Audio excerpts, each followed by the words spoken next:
Fundamental. A liberdade é um conceito que deve ser a essência do comportamento do ser humano, do comportamento de um país.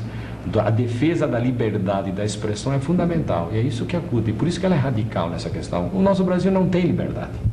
Se nós formos analisar o comportamento que alguns meios de comunicação, não vou generalizar, mas a grande maioria, a relação que eles estabelecem com o cidadão é uma relação autoritária, uma relação de quem impõe a sua opinião, de quem domina, de quem bota um funil no ouvido do povo e despeja-lhe o conteúdo. O conteúdo de quem?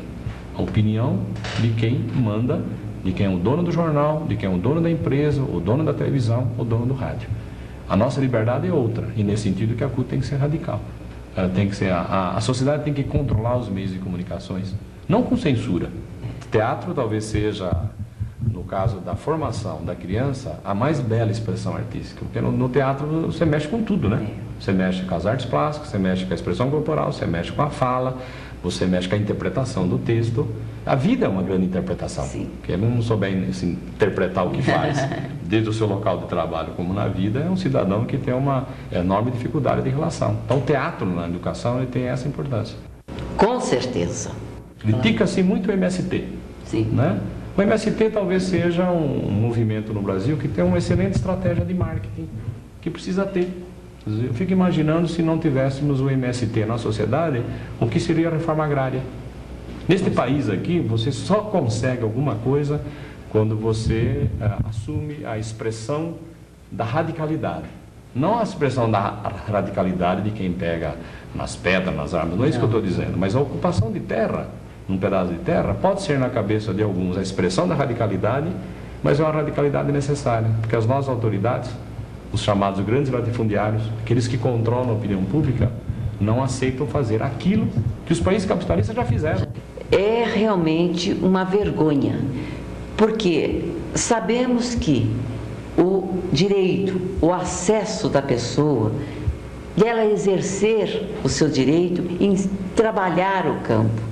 Então, a questão da reforma agrária, nós não podemos aceitar. A elite é extremamente cruel, ela impede realmente que o cidadão seja livre para exercer a atividade que ele quiser.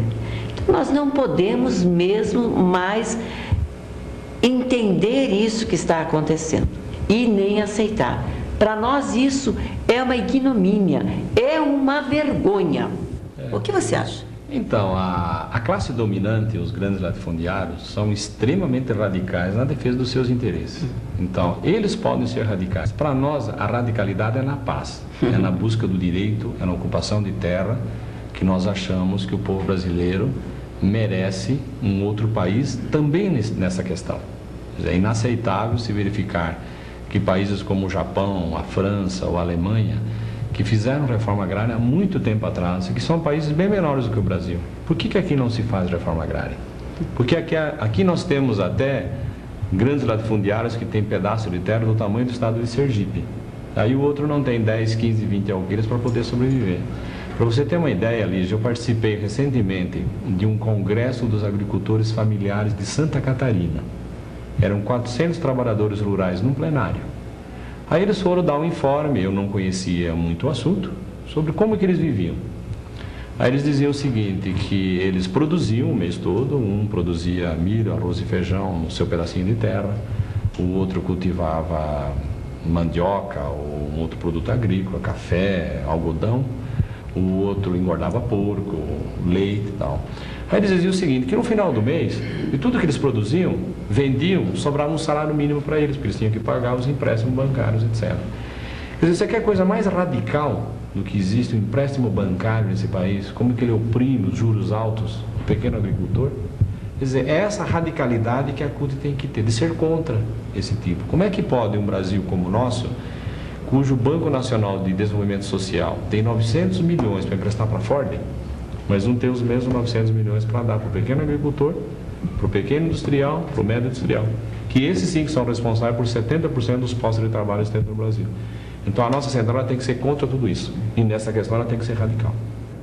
Quando você diz, acabem a produção nacional, então dessa maneira, quando você coloca e pontua muito bem, que outros fatores são determinantes para a gente poder transformar. Ou a gente vira cidadão, ou a gente vira cidadão.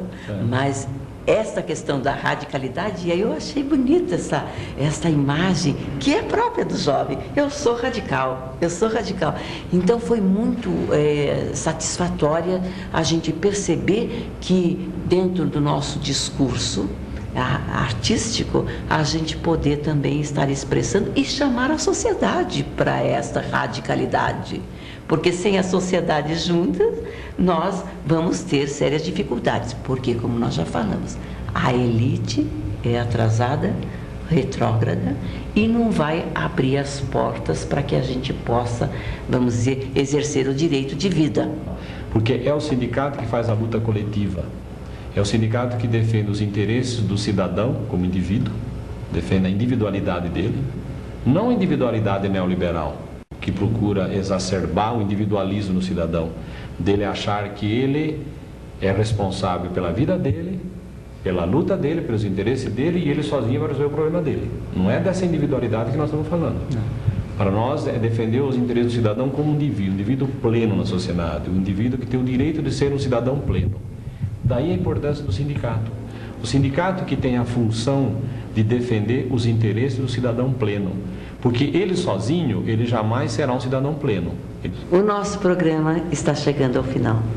Mas temos a certeza de que todos vocês puderam apreciar, e de uma forma diferente, com um olhar diferente, uma pessoa que é muito conceituada no movimento sindical e com certeza transformadora, porque com a sensibilidade que ele tem, ele vai saber levar esse projeto da CUT como um projeto também importante para toda a sociedade brasileira, não só para os trabalhadores. Inicialmente eu gostaria de agradecer ao Sindicato dos Artistas por ter convidado o presidente da CUT para vir aqui bater esse papo gostoso com vocês. Acho que foi muito bom, aprendi muito, inclusive, dos objetivos, da amplitude de representação que o Sindicato dos Artistas tem. E estarei disposto a retornar quantas vezes vocês acharem importante. Esse, sem dúvida, será um dos trabalhos que gostaria de desenvolver. Aberto a conversar, debater, aprender, enfim, construirmos um movimento sindical nos moldes como nós discutimos aqui. Muito obrigado. Nós apresentamos a Roda Viva das Artes e esperamos que vocês todos tenham uma boa noite e possam estar revendo, pensando as questões que foram aqui colocadas e discutidas. Muito obrigada e até lá.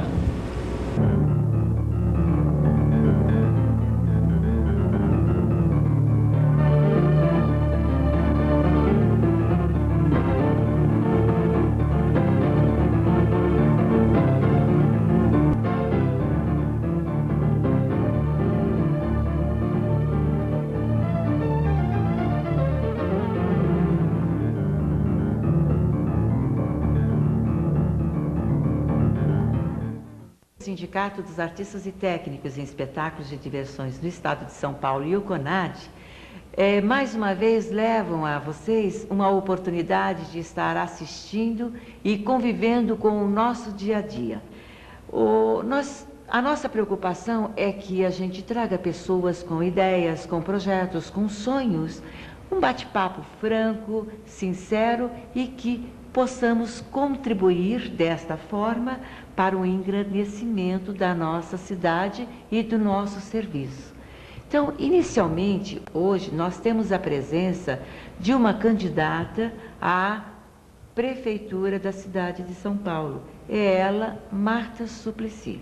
A gente pode fazer um estudo competente de quanto tem sido a renúncia da cidade sobre esse dinheiro, quanto tempo é o vai e vem de caixa, quanto dessa parcela poderia... Não, eu acho que certamente vale, eu não tenho nenhuma dúvida. A única coisa que eu tenho dúvida é quanto.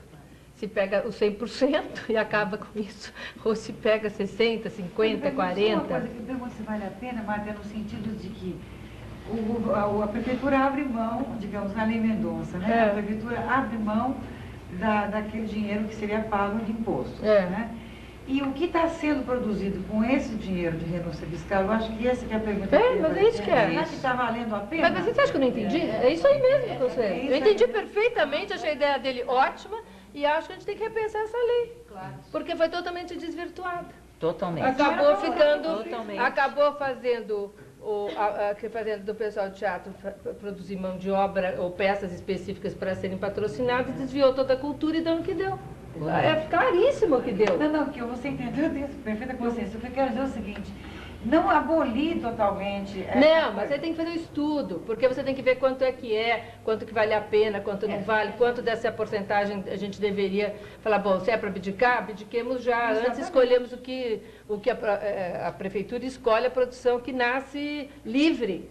Gente, produção livre que a gente quer, e não produção engessada. Meu nome é Luciano Camargo, sou regente de orquestra. Na verdade, estou em formação ainda, porque eu estou fazendo uma pós-graduação em ópera na Alemanha, e eu sou praticamente um observador do que acontece aqui, né, porque exatamente estou me especializando nessa área. Sobre a questão dos corpos estáveis da prefeitura, a minha opinião é que eles são elitistas por causa de uma gestão elitista que foi imposta principalmente desde a entrada, né, do governo do Maluf, com Isaac Kravchevsky, entre outras coisas, né? Porque foi exatamente muito... Eu também concordo muito com o colega quando ele diz que existe uma disparidade entre o Teatro Municipal e os outros teatros, isso é claríssimo, inquestionável, mas assim, existe também... o dinheiro que entra para o Municipal é pouco. Porém, eu diria que o que mais me é revoltante no Teatro Municipal é a gestão que está sendo colocada nele, porque a única coisa que acontece, que está acontecendo nos últimos 8 anos, no mínimo, são montagens, principalmente na questão de ópera, que é a minha maior observação, são montagens absolutamente descartáveis e milionárias. Agora, eu gostaria de falar que, assim, eu tenho observado na ópera, principalmente na ópera de Stuttgart, que é onde eu tenho mais próximo, e na ópera de Freiburg, na Alemanha, que com muito pouco dinheiro eles sustentam uma ópera de repertório, que é no mínimo o que a gente espera do Teatro Municipal de São Paulo, e que com esse dinheiro que a gente gasta, ou seja, eu creio que de início a gente nem precisa de mais dinheiro para se fazer um teatro municipal melhor. Simplesmente com o dinheiro que se tem, você pode instalar uma ópera de repertório. E por que uma ópera de repertório? A gente vem no assunto que até a colega tocou. A cultura, ela é uma questão de oferecer. Se você tem um preço barato, o que também foi dito no início, as pessoas vão assistir. E todo mundo sabe que se tiver ópera todo fim de semana, as pessoas falam, eu vou lá porque tem ópera nesse fim de semana. Para completar essa ideia, hoje no estado de São Paulo saiu uma notícia interessantíssima que está ocorrendo, acho que é Curitiba. Eles fizeram um ônibus que é um palco de ópera e acompanha mais 8 ônibus com a trupe, o que é. E estão passando só ópera e percorre todas as cidades do município. O custo é 2,5 milhões, que é o que custa uma montagem, parece. Uma montagem. Fica lá, passou em 360 cidades. Você leu essa notícia? Eu li isso, falei, por que a gente não faz isso em São Paulo? Seria o maior sucesso. Nessas óperas que são gastas, porque elas são caras, mas elas são caras, então elas não são para ser feitas 6 apresentações ao preço de 50, 100 reais, mas sim como são feitas na Europa, que eles fazem, primeiro, montagens muito econômicas e muito criativas e que ficam 1 ano inteiro ou 2 anos em cartaz para todas as pessoas e principalmente, que nós até já conversamos no domingo, para o cultivo da nossa própria ópera. Por exemplo, há 10 anos, no mínimo os 10 anos que eu frequento o Teatro Municipal de São Paulo, desde que eu tinha 14 anos, que eu nunca vi uma ópera de Carlos Gomes sendo encenada. Né? E essa ópera, assim, não se conhece, entende? E essa, por exemplo, o Guarani ou Los Chiavos são óperas que deveriam estar em cartaz sempre, que todas as pessoas deveriam ter acesso. Meu nome é Luiz Prézia, eu sou arquiteto de profissão, faço perícia judicial, estou dizendo a minha profissão, porque eu estou comandando a Federação Paulistana de Artistas Amadores. Isto quer dizer que a minha profissão não é o teatro. Mas nós representamos, por exemplo, hoje acabei de cadastrar já 142 grupos de teatro amador em São Paulo. Pois é, com absoluta desestrutura, sem apoio, sem nada. A nossa sede é a casa do presidente. Quer dizer, então a nossa sede é virtual. E nós trabalhamos com coisas virtuais, inclusive o dinheiro, que é uma coisa tremenda. Nós recebemos o último apoio da prefeitura faz quase 3 anos. E embora tenhamos em todo ano uma previsão de festival dentro do orçamento da prefeitura, mas não sai um tostão de lá para o nosso festival, que é uma das coisas que todos os grupos procuram trabalhar. Isso é importante porque seria de grande importância para nós que tivéssemos uma segurança nesse sentido, com premiações, com incentivo aos grupos que às vezes eles chegam num Fusquinha com o cenário montado em cima e saem 8 pessoas do Fusquinha. E profissional de teatro há muito tempo. E então eu fui elencar uma série de coisas, muitas das quais você já falou, e cheguei à conclusão que da parte artística e cultural, perto do que a cidade realmente está carente e caótica, é pouco. Eu queria passar suas mãos só para você ter isso, depois dar uma lida com calma, mas eu queria tocar num ponto assim, muito importante em relação ao teatro, que é a parte realmente de descentralização. Bom, aí tem muito. E principalmente dizer também que acredito que hoje em dia o prefeito ele tem que ser muito mais um administrador do que qualquer outra coisa. E se cercar de bons administradores para poder resolver mais rapidamente e de uma maneira mais ampla os enormes problemas que essa cidade tem. Então, da minha parte, só como sugestão, da parte teatral, eu vejo que eu faço uma peça de bastante sucesso, o Trair e Gostar de Só Começar, e nós normalmente somos solicitados aí aos bairros e fazemos temporadas nos teatros municipais com bastante sucesso. Temos pouco tempo porque precisa haver um rodízio e eu sinto que existe, também trabalhei, tive uma experiência extraordinária na minha vida, na FEBEM, fazendo a coordenação da parte de teatro durante 2 anos, e percebo que o povo não tem acesso ao teatro. Isso não é novidade nenhuma, e acho que poderia se investir. Eu não sei como é que é a questão desses terrenos em bairros da prefeitura, se a prefeitura se dispõe de espaço, mas se você pudesse realmente fomentar pequenos centros culturais que depois se tornariam médios e mais amplos, que abrigassem a parte de música, de dança, Só as casas de teatro. De cultura é outra coisa. Olha, casas de cultura seria muito sofisticada para determinados bairros, mas espaços adequados a cada bairro, onde os profissionais pudessem dar aula, pudessem trocar experiências com os amadores, com o pessoal de circo, enfim, e pudesse também dar continuidade de trabalho, porque essas ações dirigidas à periferia, elas, como foi dito aqui... Você está pensando uma coisa mais dirigida à juventude ou aberta a tudo? A tudo, a tudo. A criança, a adolescente, a terceira idade. Agora, o que me impressiona, Marta, é que a gente convive na ação da cidadania com vários movimentos sociais que nós alojamos, desde a parada gay até as mães da FEBEM. E cria-se uma ansiedade quando há uma nova mudança de prefeitura, que até uma reivindicação de um momento que as organizações não governamentais vão poder estar conversando com você e reivindicando e mostrando as preocupações que elas têm e o que elas desejam na área social. Agora, na questão da cultura e a questão de bairro, eu vejo o seguinte, porque nós não falamos hoje ainda aqui na questão da memória, gente, do resgate da memória da população, tanto residente da Santa Cecília, que é a região central, até residente da cidade de Tiradentes.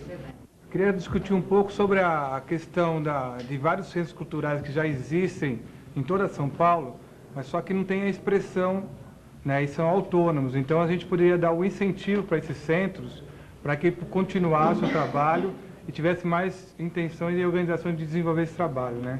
E também uma das opções que nós estamos trabalhando é que as casas noturnas, que os espaços vazios em São Paulo, principalmente casas noturnas que só utilizam à noite, durante o dia eles virem um espaço cultural. E aí tivesse o incentivo de alguma forma do governo para que isso fosse já... A estrutura está montada, né? O Projeto Equilíbrio tem uma estrutura montada e ele cede para ensaio de dança, teatro, música, poesia, o que for, a gente abre as portas. Então seria criar um convênio com as casas noturnas e também criar, dessa forma, uma estruturação do turismo em prol da cultura na cidade de São Paulo, né? Então a gente também tem o incentivo de estar trabalhando com a educação, voltar dentro da escola pública a atividade de educação artística que está sendo banida. Eu fui visitar o Projeto Equilíbrio semana passada, eu fiquei encantada, não sei se vocês já tiveram oportunidade. Tinha um campo enorme, aí tocava-se, era forró que tocava no Galpão Grande. Aí você saía para fora, tinha um palco e tal, rock. Aí eu vi 5 bandas de rock em fileira. Falei, o que você vai fazer com essas bandas de rock? Não, saiu uma, entra outra, saiu. E aí tinha um grupo que era sertanejo depois de todas as bandas de rock. Falei, mas a moçada fica porque é forró, banda de rock? Falei, não, gostam de tudo, tem público para tudo. Eu achei o máximo esse programa. Coisas que às vezes são tão simples, parecem sim simples, não existem verbas vultosas. Basta que o poder público tenha um papel de articulação em relação a isso. Quer dizer, eu fico, toda vez que eu participo da discussão, eu fico absolutamente impressionado. Mas eu queria adicionar algo, que é uma coisa que eu acho que é importante, que especialmente as pessoas que são ligadas ao mundo artístico não podem perder essa dimensão, até porque são formadores de opinião e têm um papel importante de agentes de transformação da sociedade. A Marta vai ser prefeita, tenho certeza disso. Né? Esperamos. Vai estar imensamente aberta a estar ouvindo, produzindo, criando, inovando dentro daquilo que vocês estão colocando. Vocês vão ter uma excelente motivação para estarem dialogando com o poder público municipal e apresentando ideias. Só tem um componente nessa história toda que não podemos desprezar. Chama Câmara Municipal de São Paulo. A ideia da descentralização, ela colocou. A ideia de dar uma estabilidade de políticas culturais que foi colocada. Às vezes, o aprimoramento dos corpos estáveis, né, tudo isso passa por lei. Né, e quem aprova as leis é a Câmara Municipal de São Paulo. O que eu posso dizer a vocês é que se o quadro não mudar na Câmara, tá certo? A Marta pode ter a vida mais bem intencionada do mundo, vocês podem estar com muita vontade de produzir, mas o quadro é desastroso. Eu estava pensando aqui, qual foi a última lei relativa à política cultural que a cidade de São Paulo aprovou? Estava tentando pensar. Eu acho, salvo engano, que foi a Lei Mendonça, do governo. Eu não me lembro. Exatamente. Eu não me lembro de outra lei aprovada. Vocês vão me perguntar, bom, que temas ligados à cultura você como parlamentar, eu assumi em 95, né, discuti na Câmara? Nenhum. Não houve nenhuma discussão de nenhum projeto, nenhum tema cultural. Nada. Zero. Bate naquela Câmara, não existe. O que existe é o teatro do absurdo. Né? Ali existe. A única... tem que ser pós-graduado para fazer aquela lei. Exatamente. Tem que contratar uma equipe. Uma equipe para poder viabilizar. Agora, a população está atenta a isso. Agora, eu acho, quer dizer, eu acredito que a população está atenta, mas nós temos que estar um pouco mais atentos a essa atenção. Por quê? As pesquisas mostram o seguinte, só dar um exemplo para vocês claramente, que hoje 85% dos cidadãos não votam em alguém que apoiou o prefeito Celso Pitta. Ótimo. Só que 62% da população não sabe quem são. Claro? Então, o temor que hoje nós temos, nós sabemos que a sociedade está informada, a sociedade viu o desastre que aconteceu na Câmara Municipal. Eu acho que a sociedade hoje começa a formar uma consciência que, junto com a prefeita, é necessário ter uma sustentação parlamentar. Agora, há uma tendência, muitas vezes, nós menosprezarmos essa escolha dos parlamentares municipais. Sem colocar de estratégia junto com as ideias, não adianta nada. Então, eu já vou dar uma pequena ideia para vocês. Um dia desses eu tive que fazer um trabalho sobre uma região que é muito cara para mim, que é o Nordeste Seco, o Sertão. Eu brinco sempre que se eu não tivesse nascido em São Luís do Paraitinga, no estado de São Paulo, eu gostaria de ter nascido em Quixadá, no meio do Ceará. É claro que é uma brincadeira, porque eu estimo demais a minha cidadezinha perdida lá no Alto Vale do Paraíba.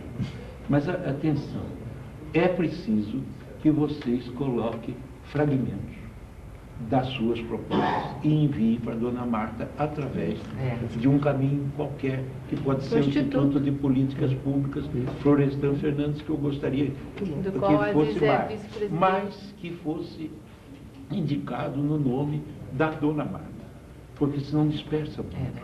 Né? Por que esses fragmentos são importantes? Algumas falas que tinham propostas muito boas, elas podem dar uma página e meia.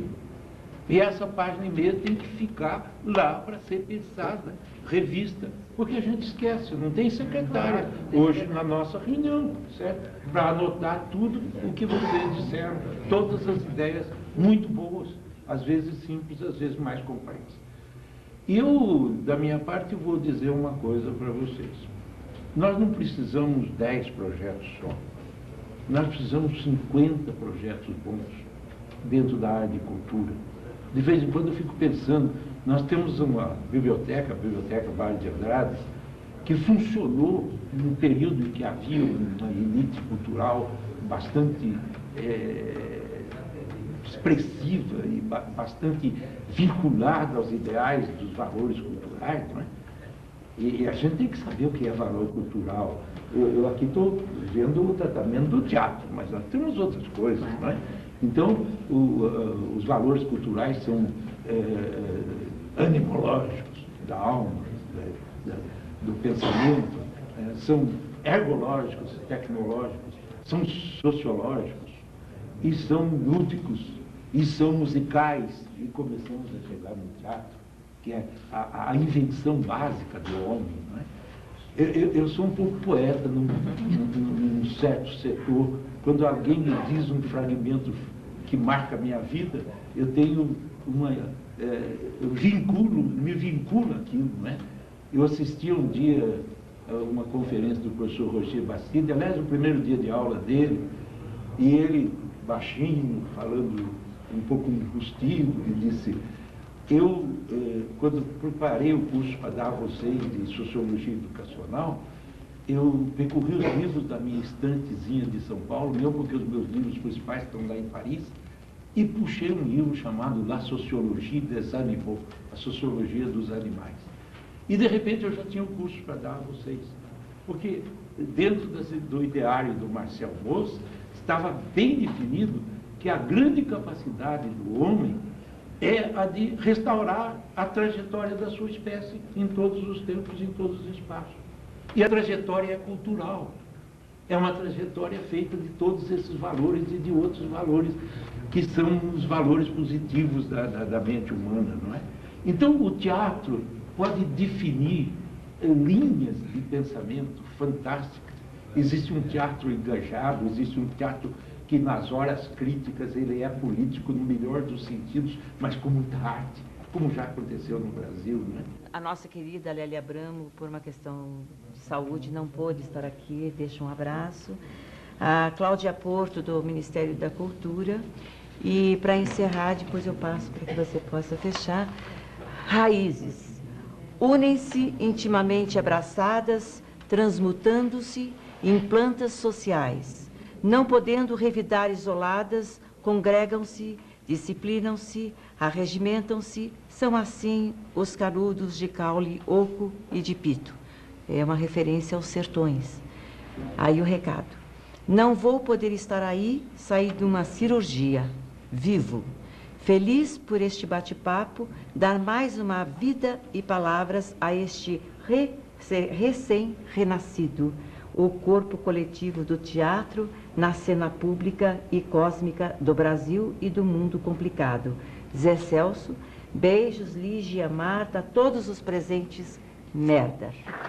Agradecemos bastante essa oportunidade. Bom, eu que agradeço. Para mim foi uma noite muito rica, que eu aprendi bastante, fiquei impressionada.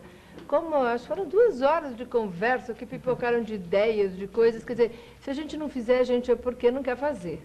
Desde que eu entrei na política, faz pouco tempo, né, política assim de eleição, o que eu percebi que é importante na política, primeiro é você ter ideias, e depois é você ser persistente nas ideias, e depois saber articular as ideias para elas acontecerem, né? Então, quem for governar São Paulo, no caos que está, do jeito que está, tem que ter muita ideia, porque não vai ter muito dinheiro. E tem que ter uma grande capacidade de articular, de negociar e articular todos os atores dessa cidade, que não são só os dos teatros, mas são os atores que permeiam toda essa cidade, a capilaridade, que eu acho que foi tão bem descrita por cada um que falou.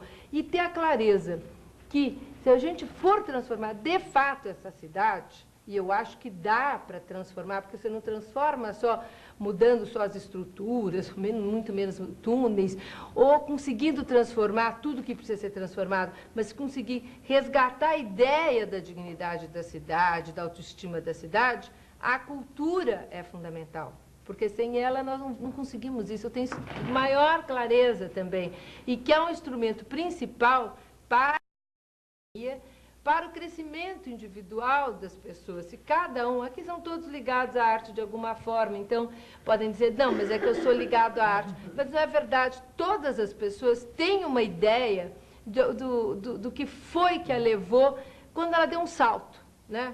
Ela percebeu alguma coisa. Raramente este salto na vida é dado fora da arte, né? Ou foi um filme, ou foi uma poesia, ou foi uma fala linda de alguém. É assim, né? E esse é o instrumento que a gente tem para melhorar. E a música, né? E eu acho que a cidade está desperdiçando tudo isso, porque a gente tem talentos, tem pessoas, aí vai um embora, né? Está lá, não sei se volta, porque aqui não tem trabalho, não tem espaço.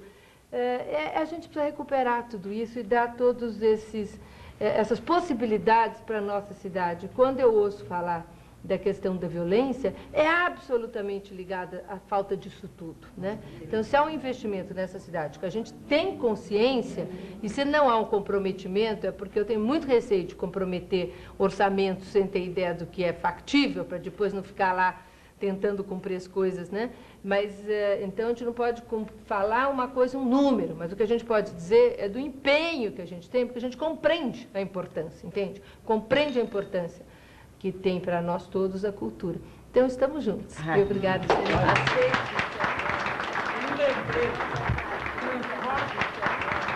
Um lembrete.